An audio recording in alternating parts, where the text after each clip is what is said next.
Super star Mahesh Babu భార్య నమ్రత శిరోద్కర్ అంటే దాదాపుగా అందరికీ తెలుసు. టాలీవుడ్ లో ఈ జంటను బెస్ట్ కపుల్ గా చెప్పవచ్చు. ముంబై అమ్మాయి అయిన నమ్రత మహేష్ తో వివాహం అయ్యాక తెలుగు నేర్చుకుంది. అంతేకాక పెళ్లయ్యాక సినిమాలు మానేసి ఇంటిని చక్కదిద్దుకుంటుంది. అలాంటి నమ్రత గురించి తెలియని విషయాలు చాలా ఉన్నాయి. ఇప్పుడు వాటి గురించి తెలుసుకుందాం. నమ్రత మహారాష్ట్రియన్ కుటుంబంలో పుట్టింది నిజమే, కానీ ఆమె పూర్వీకులు మాత్రం గోవన్ మూలాలు కలిగినవారు. మహేష్ బాబు తన తండ్రి కృష్ణ వారసత్వం పుచ్చుకున్నట్లే నమ్రత కూడా తన గ్రాండ్ మదర్ ప్రముఖ మరాఠీ నటి మీనాక్షి శిరోద్కర్ వారసత్వం పుచ్చుకుంది. స్వాతంత్ర్యానికి ముందు వచ్చిన బ్రహ్మచారి చిత్రంలో మీనాక్షి నటించింది.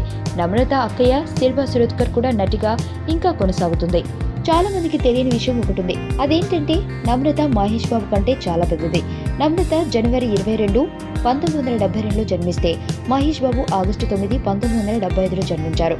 అంటే ఇద్దరి మధ్య వయసు 3 ఏళ్లకు పైగా తేడా ఉంది. మొదట నమ్రత మోడలింగ్ రంగంలోకి అడుగుపెట్టి 1993లో మిస్ ఇండియా కిరీటంను కైవసం చేసుకుంది. ఆ తర్వాత ఇండియా తరపున మిస్ యూనివర్స్ పోటీల్లో పాల్గొన్నా సరే విశ్వసుందరి కిరీటం మాత్రం దక్కలేదు. 5వ స్థానంతో సరిపెట్టుకోవాల్సి వచ్చింది. మిస్ ఇండియా కిరీటం గెలిచాక బాలీవుడ్ అవకాశాలు క్యూ కట్టాయి.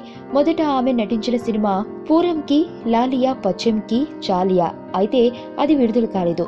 నమ్రత కెరియర్ లో వాస్తవ్ సినిమా హిట్ అయింది. దాంతో వరుస అవకాశాలు రావడంతో దాదాపు 20 హిందీ సినిమాలు చేసింది.